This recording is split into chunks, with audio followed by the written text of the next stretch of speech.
Everyone,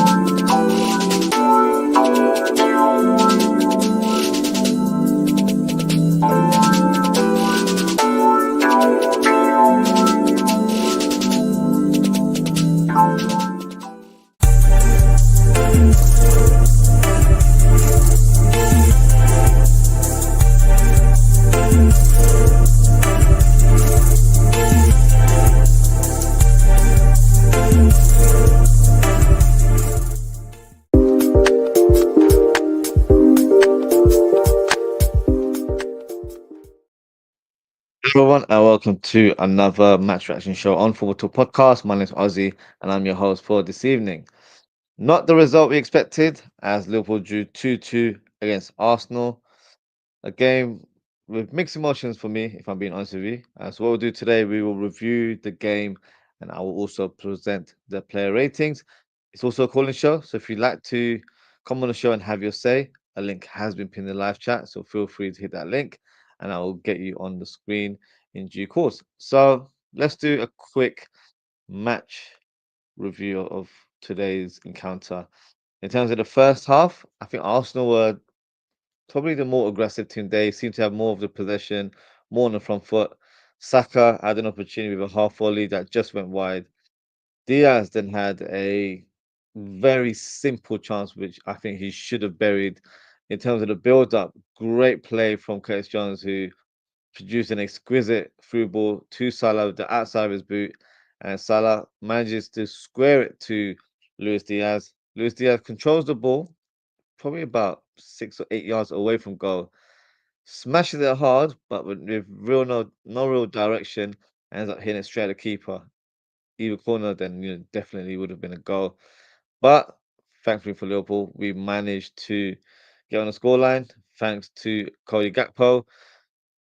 Before the goal even happened, there was a moment where Cody Gakpo was through on goal, and I think he should have passed it first time to Mo Salah, who was on the other side with the outside of his boot. But I think he tried to overplay a little bit. And in those situations, a lot of players do lose a bit of focus because they know they've made a mistake instead of not playing their teammate through. So their head kind of goes down. But fair play to Cody Gakpo. He was frustrated, but then realized that we've just taken a quick throw in. So let me get him back to position.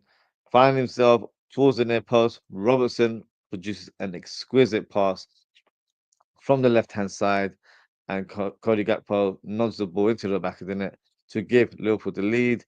And Liverpool continued their assault with a second goal. Great play from Szoboszlai, who got the free ball from Mohamed Salah. First touch to be perfect, because if it's not, then that move is literally killed by an awful touch. But thankfully, Szoboszlai cushioned the ball and hits the ball towards goal. Not sure if it was going to creep in, but nonetheless, Luis Diaz was quick to respond and made sure that the ball hit the back of the net. He came sliding through. He had pressure from behind, but in the end, he managed to score from close range to give Liverpool a two-goal lead. And at that stage, you're thinking, Liverpool need to continue this charge and use their momentum to extend the scoreline. They did produce a few chances. Curtis Jones had an opportunity where he was just on the edge of the box, produced a turn and hit a shot first time, carried away by David Raya. Diaz had a couple of chances. For me, should have done a lot better in the first half. Probably should have got a hat trick by half time. In the second half, I was expecting Liverpool to do a lot better. I thought they would have continued that momentum into the second half. It wasn't to be. It was actually Arsenal that started the second half very positively, and they scored in the opening couple of minutes. It was a goal through Martinelli, who ends up scoring a header, which you don't really see that happening from the Brazilian winger. And he also transitioned into a more central position in the second half. For me, it was just poor defending from Liverpool. Firstly, I think Conor Bradley was too far away from Trossard, gave him too much space or respect, and didn't close him at all in that moment. So when Trossard lifted a ball, question marks has to be surrounding Konate and Van Dijk, because you had Martinelli in between both defenders. Van Dijk looked like he was going away from goal, whereas Kanate was closer to the near post, but didn't really know where he was positioned. So poor lack of communication there between the two defenders. And in terms of the goal, he didn't have to apply too much power, just had to guide it with a flicked header into the bottom corner. So Arsenal got the first goal of the second half. And then Trent Alexander Arnold comes onto the pitch, and it was slightly mixed reactions, mostly boos, then cheers. My thoughts on Trent even making a cameo, I think it was a bad idea, quite personally. I don't think Arne Slot understood the magnitude of his decision because it's not just a normal player deciding to leave the club at the end of his contract. This is Trent Alexander-Arnold, Mr. Liverpool, someone that every person regards as, one of their own, especially if you're from Liverpool, if you're a Scouser. So that was something where I'll probably say 80% of the fan base were disappointed and annoyed with his decision. I was more so annoyed with the timing of the announcement. I think he could have just done it at the end of the season. There was no need to do it after the Chelsea game because now the focus is on Trent. But I think Trent may have been a bit deluded, thinking that, "Oh, if I made the announcement, I'll get the respect from the fans. They'll tap me on whenever I make a cameo and I'll get a nice reception." It completely backfired. It was not the case at all. So for me, I think he sort of underestimated what impact that decision has had with the fan base. And yeah, as soon as he walked onto the pitch, he was serenaded with boos all the way around. And this was at Anfield as well. It wasn't even like an away game. And then after those boos slowly quietened, you did hear a few cheers and you did hear some round of applauses. So I think Arsenal shouldn't have involved him in the game personally. I don't think it was required. I think you could have put Kwanzaa at right back or, worst case scenario, put Jones as a makeshift right back for the remaining 20, 30 minutes. I just don't think it was the right time to place him, especially when the announcement was made a few days ago. It wasn't the right time. So that's a learning fit curve for the coach to never do that again because it didn't work. And then moments later, unfortunately, Arsenal got the equaliser, and it was a Martin Odegaard thunderbolt that was heading towards goal. Alisson, to be fair, made a good save, parried it onto the crossbar, but unfortunately for him, the ball rebounded off the crossbar towards the 6-yard box, and Marino was the one that was ready to pounce, and he scored from the rebound from close range to make it 2-2. In that moment, unfortunately for Trent Alexander-Arnold, he was the last defender. He was the defender that kept Marino onside. So, fans are blaming him that, he should have done better there. Bit harsh, but yes, I guess on paper he's at fault. It was just marginally offside, unfortunately. So yeah, not the best impact from Trent Alexander-Arnold onto the pitch. And then moments later in the second half, we had a great chance to take the lead through Robertson. He was at the near post, applied a left foot shot. I don't know how he missed it. It just went completely wide. For me, poor Tim. I always ask myself, how comes this guy has just not improved his shooting over the years? It's an area where he needs to do better. And it wasn't even a difficult chance. The ball was in the air, good height for him. Just had to place it into the goal, into the corner, and it would have been a goal. So yeah, it wasn't to be for Robbo in that moment. And Odegaard almost got the winner for Arsenal, where he had a shot towards the last minute of the game, and his shot just missed the post. It was very, very close. But in the late seconds of the game, Liverpool actually hit the back of the net, and it was Robertson of all the people who converted the goal. But unfortunately, the goal was chalked off as Kanate fouled, slapped Lewis Skelly to the ground. Uh, if I'm being honest, I think it was the right decision on the basis that you can push and shove defenders in set pieces, but to palm someone's face down to the ground is a bit extreme. It's borderline, UFC right there. So yeah, I understand the decision. But having said that, if it was another referee, it may have been given because it is part and parcel of dealing in set pieces. You are going to be physical. You are going to push people around and stuff. So it just depends on the ref. But on paper, I guess it was the right decision. And to be brutally honest, I think it was the fair result as well. I don't think Liverpool deserved the win. Liverpool were fantastic in the first half, but for me, didn't capitalize on the dominance and should have extended their lead before half time. And then Arsenal, they pretty much turned up in the second half. I don't think they were scintillating in the second half, but Liverpool were poor. Liverpool were already thinking about Dubai because they've got a training camp there next week, and I think they had their mind focused on that because there was no energy, no urgency in their play in the second half. It's like they thought the job was done.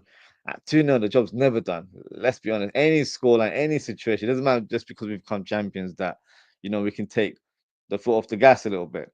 In any scenario, 2-0 is never a safe scoreline because once the opposition gets one goal, the momentum shifts and they're encouraged to get a second goal. So it's always a nervous scoreline to have. You have to be dominant in that sort of moment. So for me, Liverpool just were off the pace, and I'll be honest with you guys, the substitutions that came on didn't really have much of an impact on the game. So overall, don't get me wrong, I'm disappointed we didn't get the win. I really wanted us to thrash Arsenal in this game with all the smack talk coming out of Arteta's mouth in recent weeks, and Arsenal fans, talking all sorts throughout the whole season. I really wanted to shut them up and add more misery to their week after they lost to PSG in the Champions League semi-final.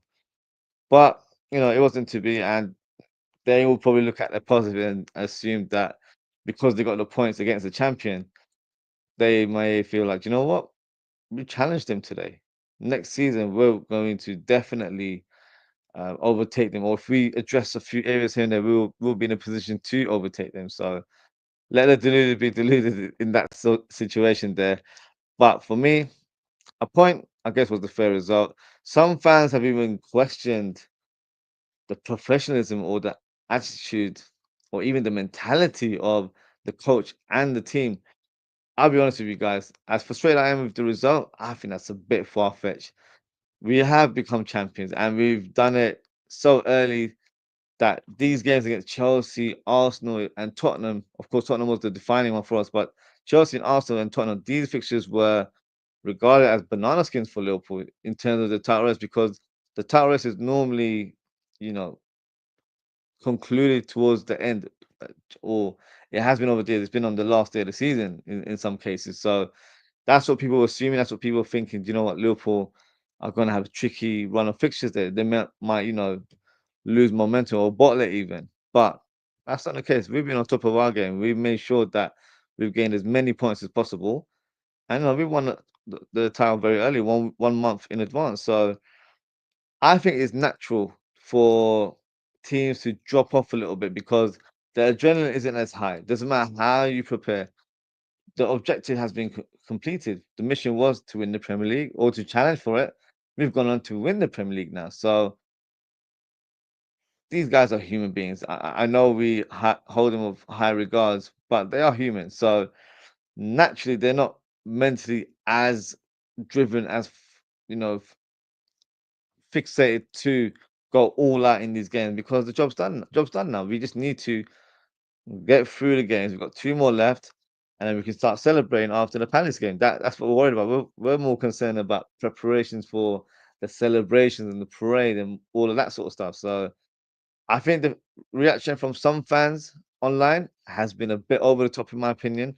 I don't think you can just question someone's attitude and mentality based on the last sort of remaining weeks of the Premier League. Like for example, if you're at a job and you've been given a task to complete a deadline for next week, but you've done it a few days in advance, you may have other things to do, but you're not gonna feel that urgency to get everything done because you've completed the big project within a certain deadline. And that's what I feel like in football terms has happened here. So for me, the reaction is a little bit over the top, but everyone is entitled to have an opinion. And yeah, so that's my match review there. So what we'll do now is we will present a graphic and I will give you my player ratings. And if you're watching live, feel free to get involved and enter your scores for each player in the live chat. So let's move on over here. So let's start with Allison. I thought Allison had a decent game. He made a couple of good saves, especially in the first half. Once I think it was from uh, Ben White, where he had to go quite low and push it away. So that wasn't an easy one because it could have easily gone. I think there was another one from close range. I believe it was Martinelli who had a close range shot, and there was a lot of bodies in front of him, so it was more in instinctive save rather than he had the clear view and could position himself to stop the shot there. So for me, I thought he had a good game in terms of the goals that we conceded. The Martinelli header, I don't think he could have done much there. It was literally right in the corner.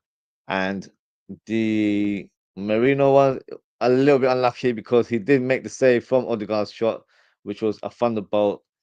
Tried to parry it over the bar, at least onto the crossbar. But unlucky for him, it bounced the other way and came back into the danger zone. And Marino got the tap in. So for me, had a decent game.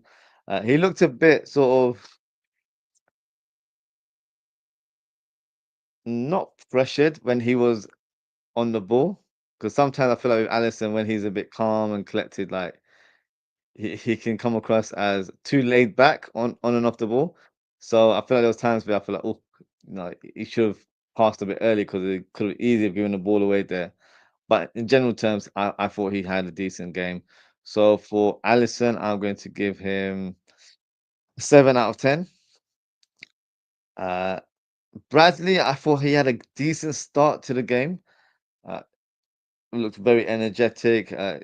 Defensively was good and uh, contributed to the attacks with decent passing. But I feel like as the game went on, maybe it's due to him just returning from injury or he's not completely fit.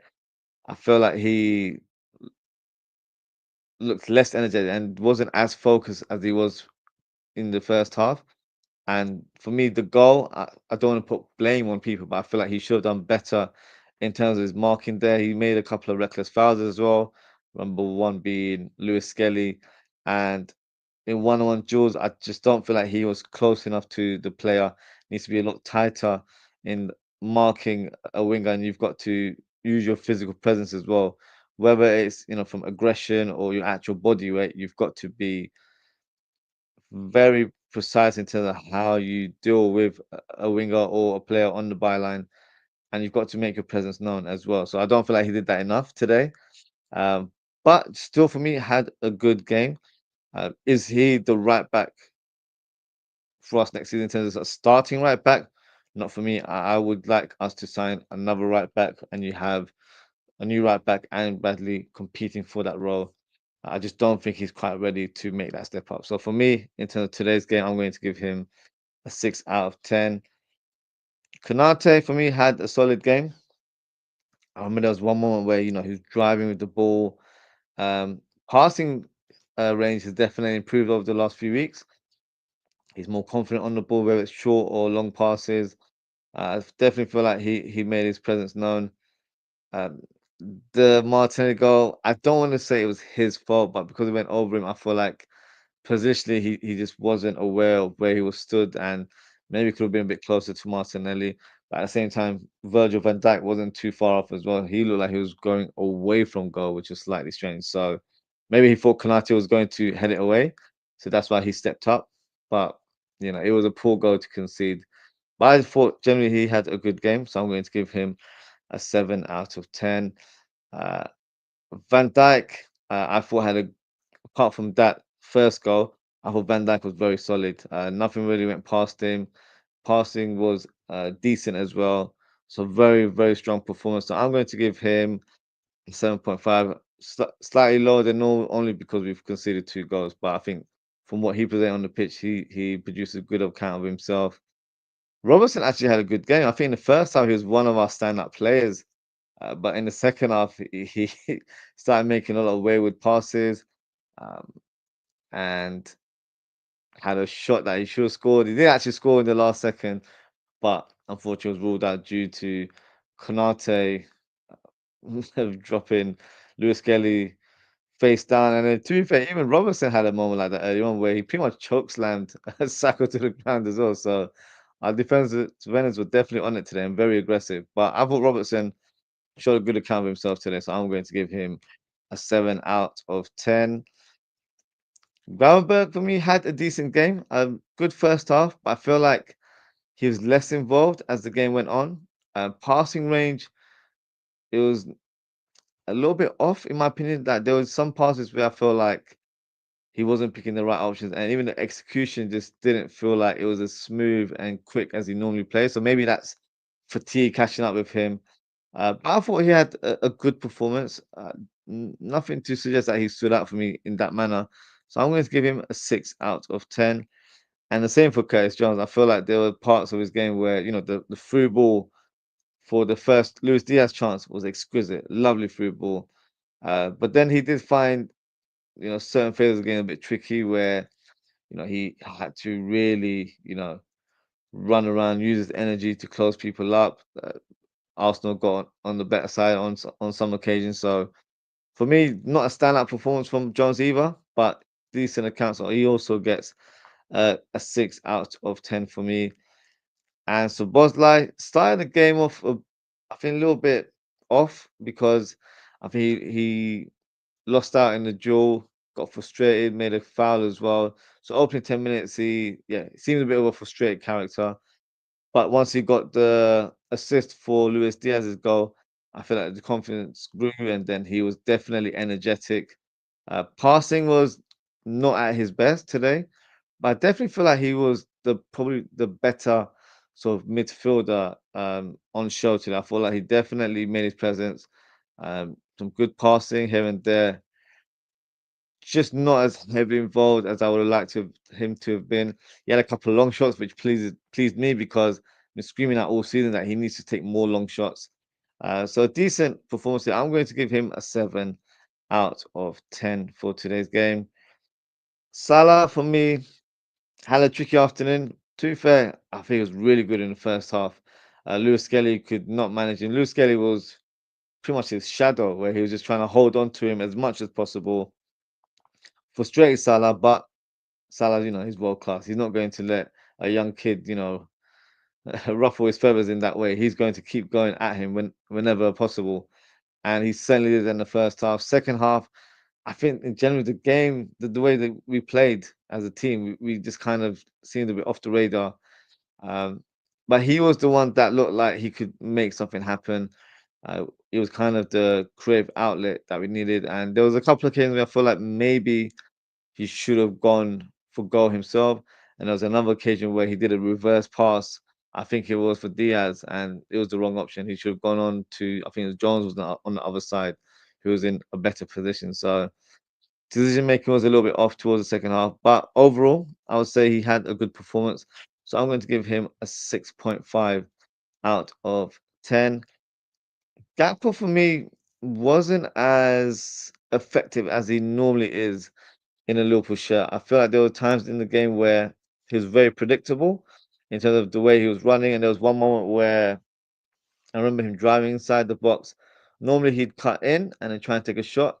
He went on the outside, which is what Saliba was trying to do to, get him on his weaker foot, and then Saliba ended up winning that one-on-one battle there. So wasn't effective on the flank as much, but you got to give him credit for the goal because, you know, he should have laid the pass for Salah beforehand, and normally players would head would just be down and they wouldn't want to, you know, they'll start thinking about that moment again and again. But he saw himself in a good position and was able to convert across into a goal. So for me, good goal, but not as involved as I would have liked him to have been. So I'm going to give him a 6 out of 10 as well.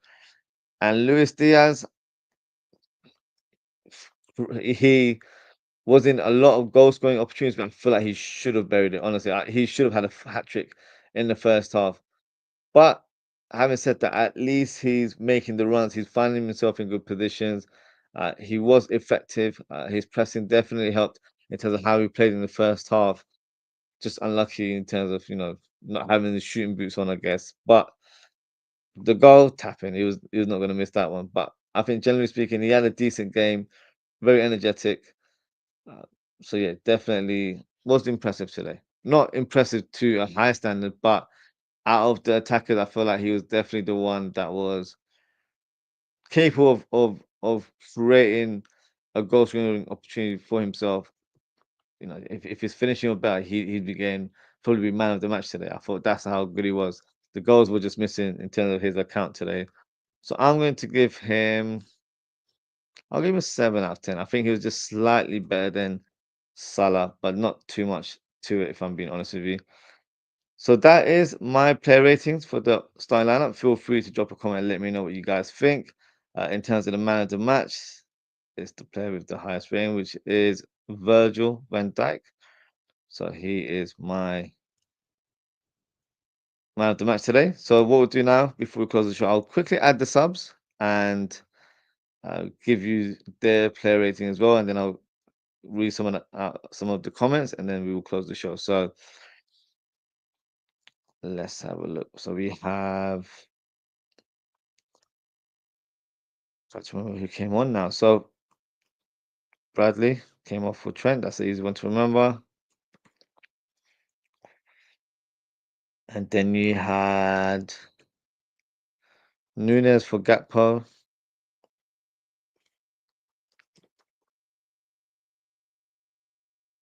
Then we also had Trent. No, we've had Trent McAllister, sorry, for Curtis Jones.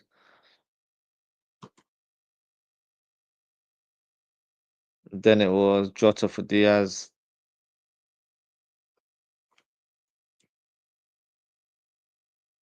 The last option was Elliot for Gravenberg.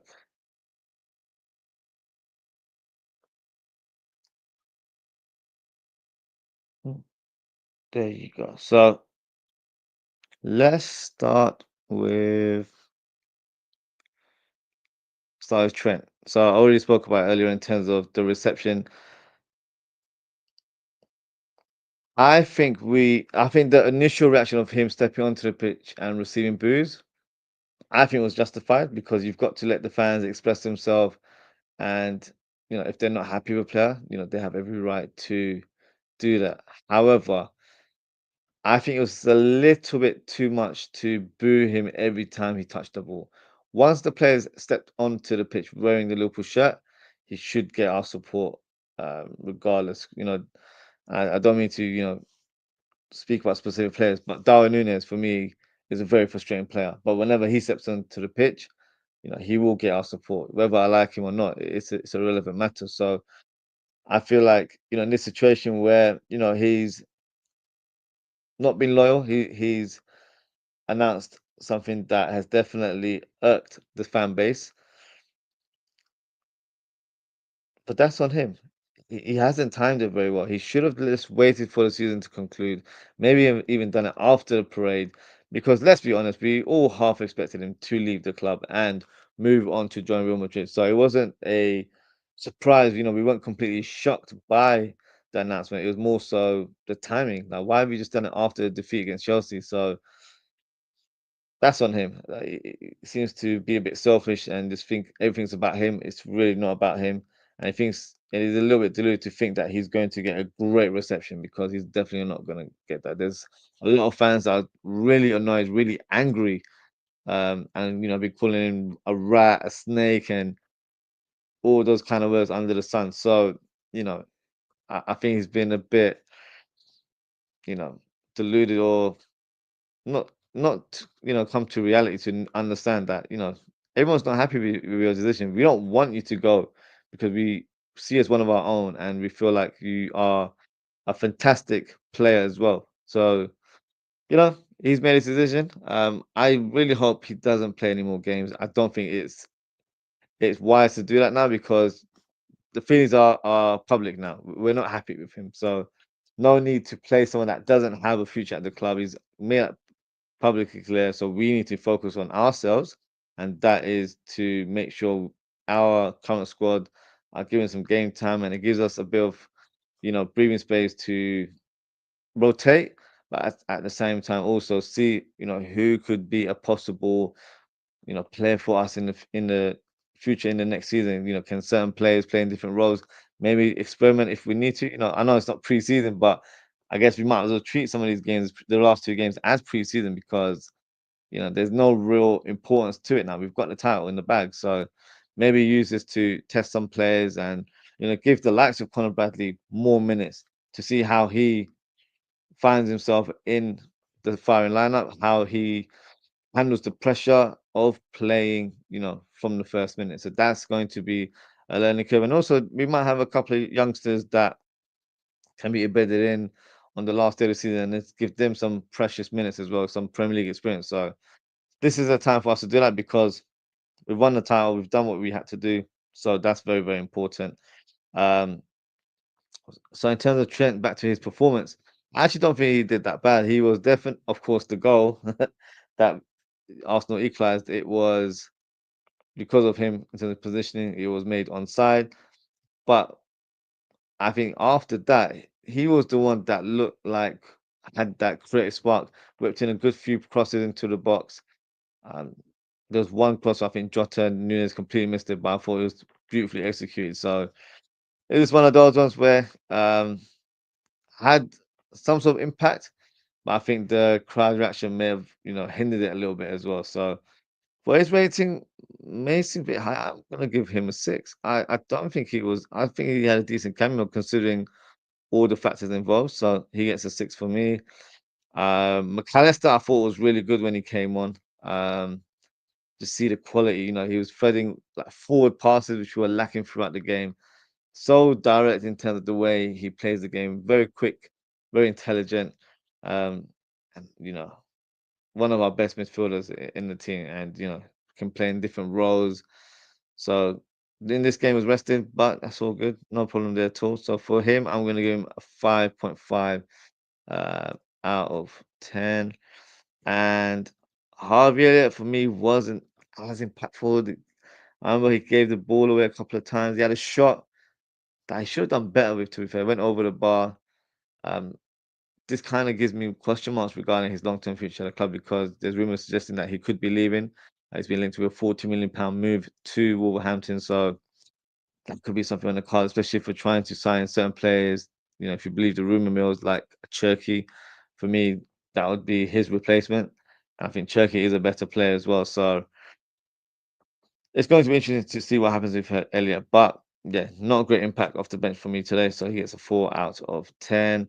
And then you've got Diogo Jota, same thing. He had a few good touches here and there, but no real effort on goal. He had one where he dragged it wide, but apart from that, nothing more to add. So he also gets a 4 out of 10. And Darwin Nunes, oh my god, he was he was so bad. Um, too many heavy first touches. You know, there's one moment where he was on the left side and he was just running square, but not knowing what he was actually doing. Then there was a moment where we had a counter attack and he was just driving forward, but it wasn't an intelligent line. He was just going forward for the sake of it, and probably would have found himself in an offside position if the through ball had come through to him. So sums him up. He just, for me, just doesn't have that game intelligence to play at this level or to play in the Premier League because you have to be smart with your runs. So it's not just about being crazy and running around like a headless chicken. You've got to be very calculated in terms of how you move. So for me, he just wasn't doing that enough, and yeah, he was very, very poor. So for me, I'm being nice here. I'm giving him a 3 out of 10. It could be a lot worse. So that is my player ratings for today. And what I'll do now is I will go through some of the comments. So let's start here. So we've got Ozan Kabat, big up yourself, Ozan Kabat. He says, thanks for watching early Ozzy. Big up yourself, Ozan Kabat. I'm glad you enjoyed the show and thank you for your engagement as well. It definitely made it more engaging. So yeah, appreciate your time and support there. Ozan Kabat says, I'll be honest with you though, the trend substitution, the booze cost us to win. Yeah, it kind of looking back at it now, I feel like it definitely made it into a bit more of a weird atmosphere because I think there was a division amongst the fans where people were booing quite a lot every time I touched the ball. I thought that was a bit over the top. I don't think that should have happened. I think the initial reaction when he came onto the pitch and he got booed, fine, get it off your chest. We're not happy. But once he steps past that white line, he needs to get the full support from the fans. So you can you can express yourself based on what he's doing on the pitch, but it can't be a boo every time he touches the ball. I think that was not acceptable. So I also heard there was fights within the cop amongst fans as well. So that's it doesn't put us fans in good light because we're known to be, well mannered, well educated fans, and that's not a good impression of us there. So yeah, I think the momentum definitely shifted where we were slowly trying to get into the game, but I just feel like it affected us in the end. So yeah, very very strange atmosphere when he came on, but that's down to Arne. He shouldn't have played him, and I said it during the watch along as well. He should not have been involved today. Maybe in the next game you can put him on, but I think it was too soon from the announcement. So yeah, Arne didn't read the script there. He just went on and just thought, he'll be effective.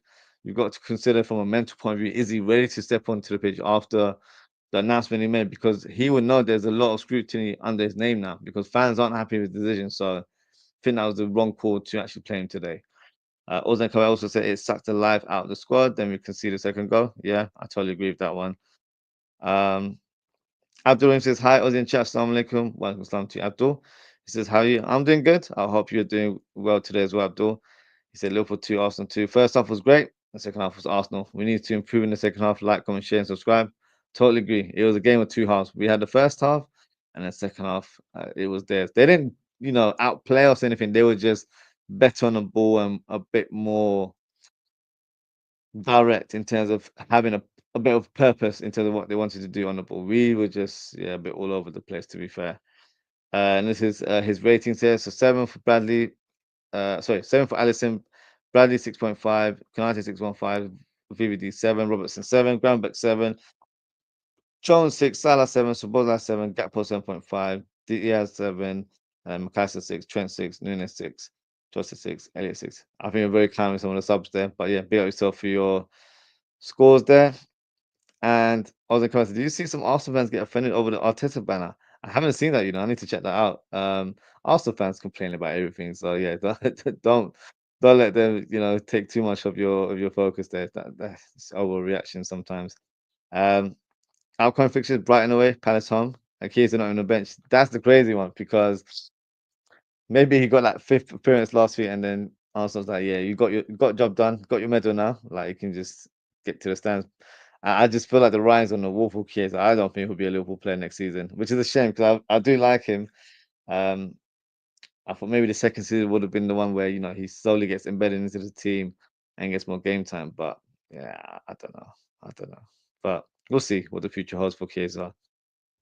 Arsenal comeback says Arsenal fans also crying about the Robo MMA move to Saka. Yeah, that was hilarious. To be fair, even the move from Konate on Lewis Kelly, that was a big palm on his face to the ground. So yeah, we were aggressive today. Ratings for Onslaught. God, to be honest with you, I would give him a 4 out of 10. The Trent one's a big one for me. I don't think he should have played Trent today at all. Should not have been involved. Should probably not even been in the squad. But even if he was listed in the squad, don't get him on. It wasn't really needed at the time. I think the substitutions as well. I wouldn't have played Darwin Nunes in this game today. I would have brought on McAllister first, which he did anyway. So I said McAllister, Jota, Elliot. Endo should have been on the pitch as well. And then I had one more name as well. But yeah, I think the substitution in terms of the Nunes just was so ineffective. He should not have been brought on at all. And sorry, the fifth one was Kwanzaa for Conor Bradley instead of Trent. So yeah, I think those were little errors here and there. And I feel like second half, I don't know what he said to him at the half time, but we just looked like we had no ideas. We had no game plan. We were just, oh, let's just get onto the pitch and let's see what happens. That's what it felt like. So um yeah, he will need to learn from this Trent moment here because you don't do that. You've got to look out for the fans first and foremost because we're the ones that pay our hard-earned money to watch the games, whether it's on TV or live or buying merchandise, all that sort of stuff. Like we're the ones that are, you know, giving life to the club in terms of revenue and all that sort of stuff. And I feel like he was looking out for the player when a player's committed to leaving the club. Why are you supporting him now? And it might appear as cutthroat to just leave him out in the cold, but he's made his decision. He's put us out in the cold as well in that sense. So for me, yeah, I think Arnold Slot hasn't thought that one through. So for me, I'll give him a 4 out of 10. To be fair, goal ratio, bit of himself. Goal ratio. He says fans at Anfield singing Chiesa tune for the longest today, and he wasn't even on the bench. Do you see what the fans see? In terms of Chiesa, uh, in a Liverpool shirt, he hasn't shown it in abundance, to be brutally honest with you.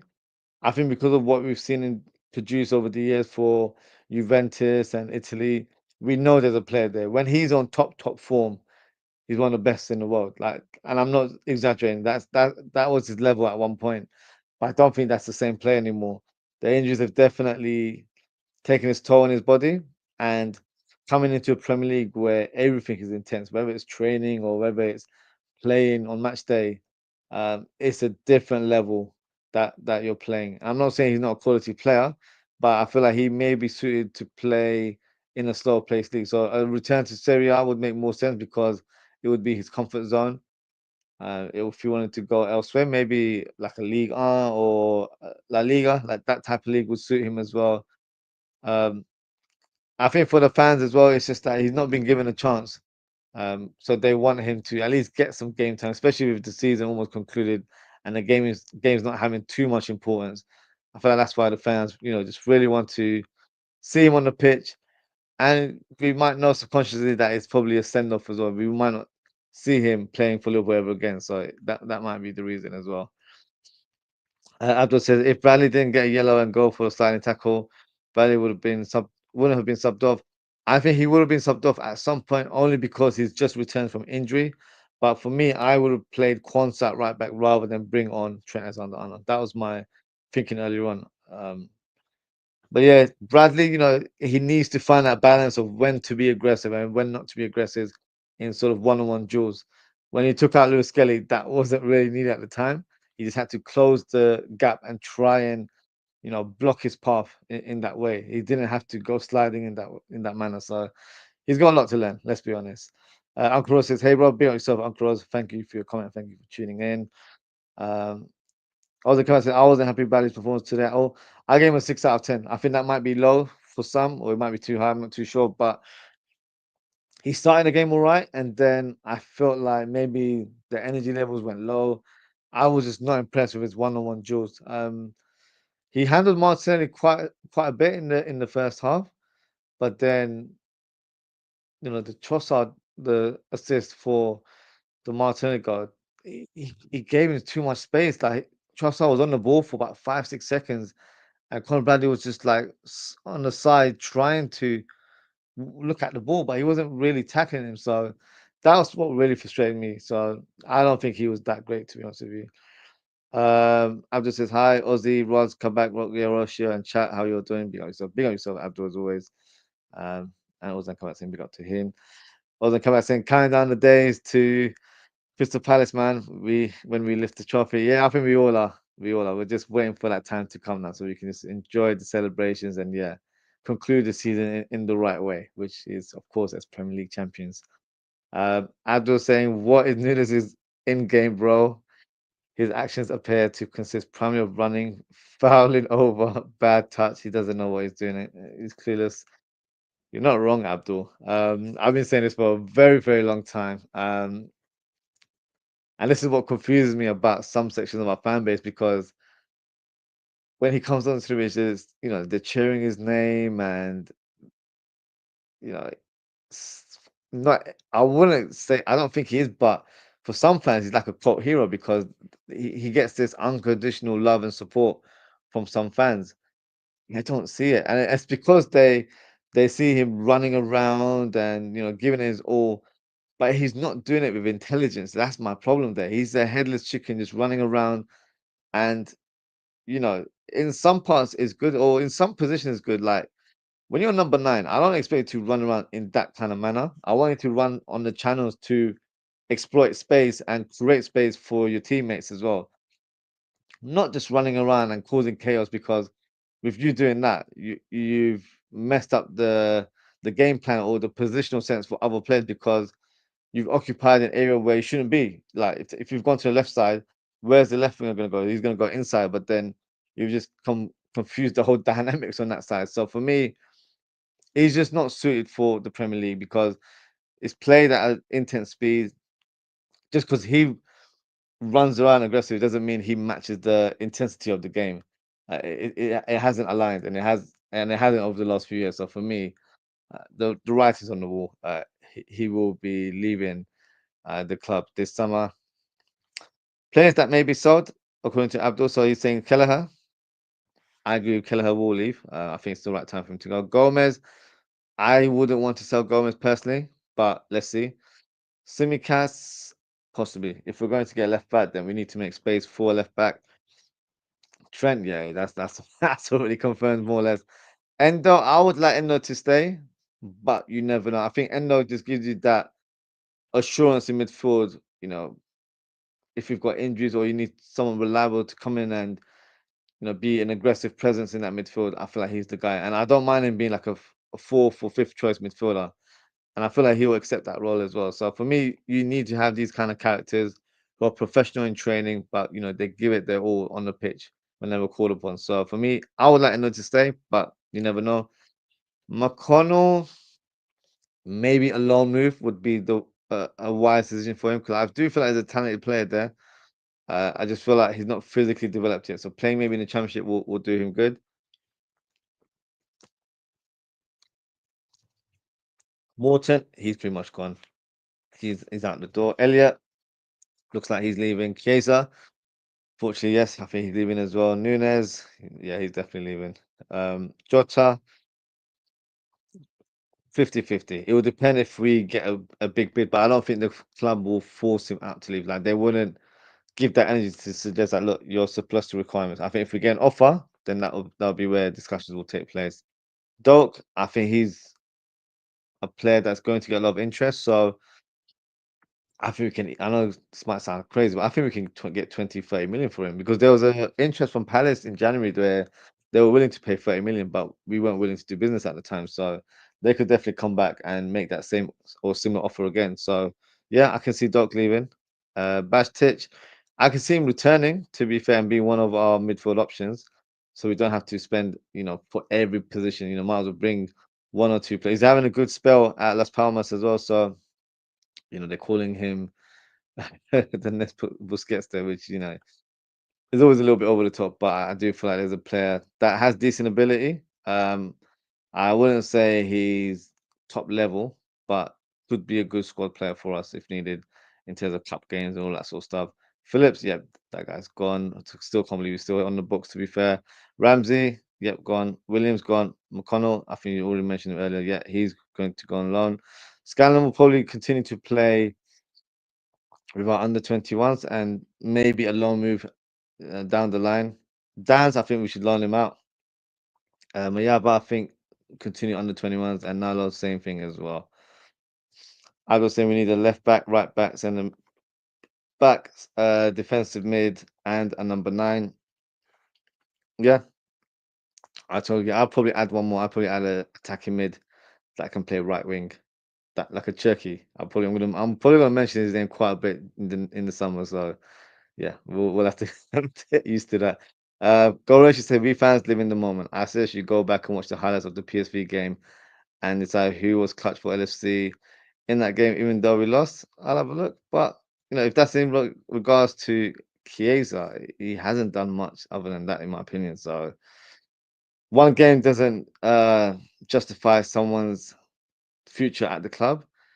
And for me, I like Chiesa, but the thing with the players I'm saying that will possibly leave or won't leave is based on what Armstrong wants. Because if he's not playing certain players, where there's been times where we needed an Elliot, we needed Endo, but he hasn't gone for him because maybe he doesn't have enough trust in him. So, we all have preferences in terms of who we like and who we think has done well in specific games. But it's all down to the coach. Does he have faith in those players? Because I don't want to go into next season with a coach, not having belief in every player in that squad. He's had 12 months now, more or less. So next season should be his squad. It should be his players that he fully trusts. He can rotate as much as he wants, but knows that everyone has the quality to come up and onto the pitch and step up when required. So that's going to be key for me because this year I feel like we've had a strong 16, 18 players, but after that, there's some of the squad players that aren't as heavily involved.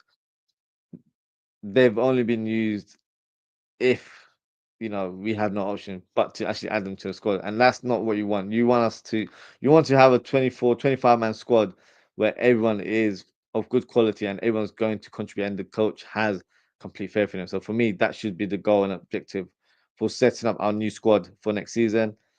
Abdul says we need to learn and improve from the losses this season. Nottingham Forest, Newcastle, PSV, PSG, Fulham, Chelsea, and Plymouth. The Plymouth one is just a bit of a freak result, but the other ones, the Chelsea ones, oh, I think the players were probably drunk or I don't know. We won the league title. They're probably celebrating all week, so they weren't in the right state of mind. The Forest one, yeah, I think that's definitely going to give lots of nightmares here and there. And the other ones, yeah, the Newcastle one, of course. But that's a cup final. Those things happen. PSV, I think we hopefully rotated that squad, didn't we, on that day? So, but PSG was the one where I'm like, I think definitely the knock pad was out, and we took a lot of notes because PSG outplayed us in both legs. I know we got the win in the first one, but we were very lucky with that Harvey Elliott goal. But they outplayed us, so they showed us a different level of playing. So yeah, definitely want to use as a blueprint of making sure we don't get outplayed like that ever again. Ozwrld Kabak says, I think Stefan Bajcetic will be used next season as a rotation player. I agree. I think that would be on the cards as well. Abdul says we need to also learn and improve from our draws to Arsenal, Forest, Newcastle, Man United, Man City, Fulham, Villa, and Everton. We need to strengthen for next season, push to win EPL, UCL, FA Cup, and NFL. Yeah, we're going to go again. Don't get me wrong. We're not. I'm not going to say we're going to win all the cups, but I want us to have a very strong squad where we can compete for each title. So hopefully the club can back the coach this summer. Richard Hughes can actually do some work for once and get some players, that the coach wants. End of the day, you've got to fulfill his requirements as well. He came into the club, probably mentioned one or two names. You mentioned probably Zubimendi as probably the only sign that he wanted to add because he thought he already had a good squad. And then we end up with Kaiser, who I don't think was his signing, to be fair. I think it was an opportunistic signing from Richard Hughes and Michael Edwards, and that hasn't worked out. So you have to, speak to the manager, get his ideas, and try and get the targets that he's identified, or collectively with the transfer committee, because it's all down to data and metrics in terms of how we operate. So I hope we can, have a strong, strong squad and then yeah, go again. And Ozzy come back says, I want the Premier again. Ozzy, I do as well. I want and go above United at 21. Yeah, because we've equaled it. So we are back on our perch in technical terms. But yes, I want to surpass it now. So yeah, I agree with you. And I'd like to go for the Champions League again, try and do double at least. So for me, that would be the two big ones to go for next year. And that is it for today, guys. Thank you so much for tuning in. And thank you so much to Ozin Kabak. Thank you to Abdul, Goal Ratio, Uncle Rods. Appreciate your engagement as always, guys. If you haven't already, please don't forget to like, comment, share, and subscribe to the channel. In terms of upcoming show, just got to comment here quickly from Chibuki. Says, I'm here. Big up yourself, Chibuki. Thank you for your tuning in. In terms of upcoming show tomorrow, excuse me, guys, give me 1 second.